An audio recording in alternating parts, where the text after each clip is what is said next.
السلام علیکم ویور رسول اللہ صلی اللہ علیہ وآلہ وسلم نے فرمایا، اور جب پانچوں وقت نماز پڑھے اور اپنی آبرو کی حفاظت کرے اور اپنے شوہر کی فرما برداری کرے تو وہ جنت میں جس دروازے سے چاہے داخل ہو جائے۔ مرد اگر عورت کو روکتا ہے، ٹوکتا ہے، تو اس کا یہ مطلب نہیں کہ وہ اس پر شک کرتا ہے یا اس پر اعتبار نہیں کرتا، بلکہ وہ اسے اپنی عزت سمجھتا ہے اور اس کا خیال خود سے بھی زیادہ رکھتا ہے۔ ایسی عورت دنیا کی سب سے خوش قسمت عورت ہے۔ جس گھر میں عورت کے ساتھ غلاموں سا سلوک ہونے لگ جائے تو اس گھر کو تباہی اور بربادی سے دنیا کی کوئی طاقت نہیں بچا سکتی۔ عورت سفید چادر کی طرح ہوتی ہے جس پر پانی کا داغ بھی لگ جاتا ہے۔ ایک عورت کی عزت کرنا اس کو خوبصورت کہنے سے بہتر ہے۔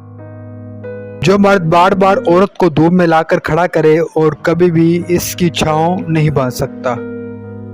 عورت کے چہرے پر تمام رنگ مرد کی وجہ سے آتے جاتے ہیں، چاہے وہ خوشی کے ہوں چاہے غم کے۔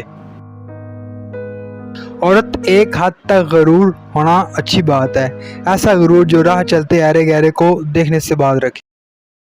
عورت کی عزت کریں جب وہ محرم کے ساتھ گھر سے نکلتی ہے، اور عورت کی ضرور عزت کریں جب وہ گھر سے اکیلی نکلتی ہے۔